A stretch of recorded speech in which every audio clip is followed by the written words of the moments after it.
حضور اگلا سوال سید شہزاد گیلانی صاحب کا ہے، یہ پاکستان سے تشریف لائے ہیں. سید گیلانی صاحب. سید شہزاد گیلانی صاحب تو مشاعرے کی صورت کے لیے آئے ہیں آپ، جس طرح علیم صاحب اور ان کے ساتھی تشریف لائے ہوئے ہیں؟ جی سوری میں سمجھا نہیں.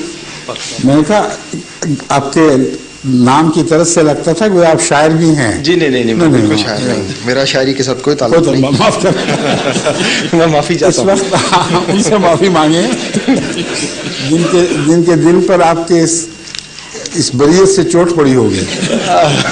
یہ تو بات ہے. شاعروں کا قدردان ضرور ہوں، لیکن خود شاعر ہونے کا دعویٰ نہیں کر سکتا. بہت اچھا.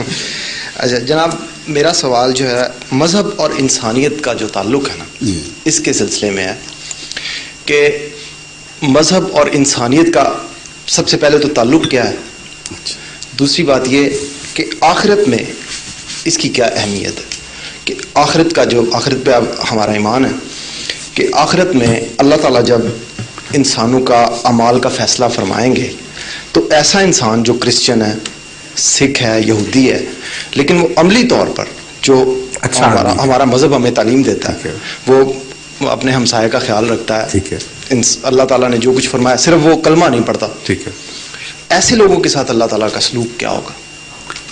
تشریح رکھیے. پہلا سوال مذہب کا اور انسانیت کا کیا تعلق ہے. میں نے ابھی ارتقاء کا ذکر کیا تھا اس سے پہلے. انسان کی منزل تک ارتقاء پہنچا ہے 1 ارب سال میں.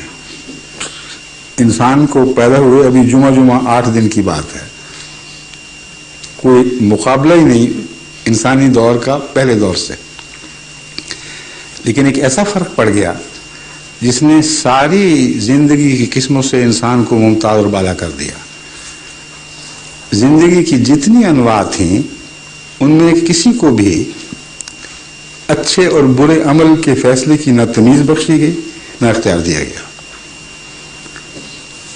اس لیے کوڈ کا تعلق یعنی شریعت اور تعلیم کا تعلق اچھے اور برے سے ہے.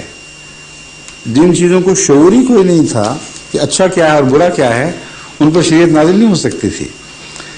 تو اس شعور کے ساتھ اور اس شعور میں آزادی کے ساتھ کہ تمہارے سامنے دونوں راہیں کھول دی گئی ہیں، من شاء فلیؤمن و من شاء فلیکفر، لا اکراہ فی الدین. اب دین میں خدا جبر کوئی نہیں کرے گا. جس کا جی چاہے مان جائے، جس کا جی چاہے انکار کر دے، تو اس کا خدا فیصلہ فرمائے گا. تو اختیار کے ساتھ مذہب کا تعلق ہے، اور یہ اختیار کائنات میں سب سے پہلے جو زندگی کے ارتقاء میں کہنا چاہیے سب سے پہلے انسان کو ملا ہے. فرشتوں کو بھی نہیں ملا، کسی اور مخلوق کو نہیں ملا سوائے انسان کے.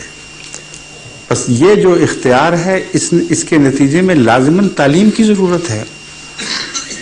اگر اچھا اور برا کرنے میں میں آزاد ہوں تو مجھ میں یا ہر دوسرے شخص میں یہ طاقت تو ہو ہی نہیں سکتی کہ ہر موقع پر اچھے اور برے کا فیصلہ کر سکیں.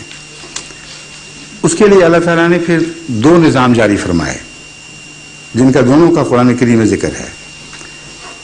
ایک نظام ہے بیان کا، یعنی انسان کے اندر کھرے کھوٹے کی تمیز کی ایک بنیادی صلاحیت رکھ دی. وہ آنکھیں بند کر لے اس کی مرضی ہے، مگر ساری دنیا میں کسی تہذیب کا انسان ہو، کسی زمانے کا انسان ہو، اس کا دل گواہی دیتا ہے کہ جب وہ کسی کو ظلم کرتا ہے، کسی کو ستاتا ہے تو اچھی بات نہیں ہے. اور حقوق کا ایک غیر مبہم سا تصور ہر شخص میں موجود ہے. تو یہ عالمی گواہی ہے اس بات کی کہ اللہ تعالیٰ نے انسان کو جب پیدا فرمایا اور اختیار دیا ہے تو یہ بھی لازم نہیں کہ مذہب نازل ہو تو اس کو کھل کر بات پتہ چلے. اس کے شعور میں ایک مذہب پیدا کر دیا. یہ وہ تعلیم ہے جس کا ذکر کرتے ہوئے اللہ تعالیٰ قرآن کریم میں فرماتا ہے فطرت اللہ التی فطر الناس علیہا. اللہ نے انسانوں کو اپنی فطرت پر پیدا کیا ہے، اور خدا کی فطرت کیا ہے؟ صفات باری تعالیٰ، ربوبیت، رحمانیت، ظلم نہ کرنا، رحم کرنا، محبت کے رشتے بڑھانا، ایک دوسرے کا خیال، خدا بلندی سے جھک کر انسان کی قدر کرتا ہے. تو یہ سارے معاملات اس ایک آیت نے ہم پر کھول دیے کہ ایک شریعت وہ ہے جو ہمارے وجود میں، ہمارے ذرات، ہمارے خلیوں میں پیوستہ ہے، اور باوجود اس کے چونکہ انسان اس آواز کو نہیں سنتا اور اختیار سے ناجائز فائدہ اٹھاتے ہوئے وہ خود غرضی کی طرف زیادہ مائل ہو جاتا ہے، اس وجہ سے اس کے لیے شریعت کے نزول کی ضرورت پیش آئی.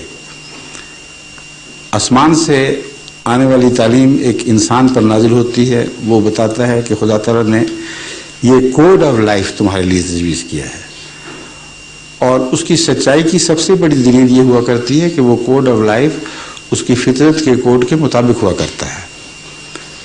اس لیے لوگ بے وجہ ان دلیلوں میں پڑ جاتے ہیں. نبی کی صداقت کی کیا علامت ہے، اس کی جھوٹے ہونے کی اتنی کھلی کھلی علامت لکھی ہوئی موجود ہے کہ ادنا سے تدبر رکھنے والا انسان بھی تعلیم سے سچائی کو پہچانے گا. اگر کوئی شخص پاک تعلیم لے کے آیا ہے تو اس کے انکار کی وجہ ہی کوئی نہیں. اس کو نبی کہنے میں تکلیف کیا ہے؟ بھلائی کی طرف ہی بلا رہا ہے نا. اور اگر اللہ نے نہیں نبی بنایا تو اس کا دماغ پھر گیا کہ خدا کی طرف بلا رہا ہے. اور اگر شیطان نے بنایا تو پھر پاگل کیوں ہو گیا کہ شیطانی تعلیم کی بجائے انسانی فطرت کے مطابق اچھی سلجھی ہوئی تعلیم دیتا ہے اور اچھی سلجھی ہوئی جماعت بناتا ہے. تو سب سے بڑا ثبوت جو دل کی گہرائی تک انسان کو مطمئن کر سکتا ہے کسی نبی یا خدا کے بندے کی سچائی کا نشان فطرت کی تعلیم کے مطابق اس کی تعلیم اور انسانی اعلیٰ اخلاق کے تقاضوں کے مطابق اس کی اخلاقی تعلیم اور جماعت کا بنانا ہوا کرتا ہے. بس شریعت کا مذہب کا انسانیت سے یہ تعلق ہے. اس کی ساری تفصیل میں تو نہیں جا سکتا، لیکن آپ ماشاءاللہ چہرے سے لگ رہا ہے کہ آپ بات سمجھ رہے ہیں. جی ٹھیک ہے.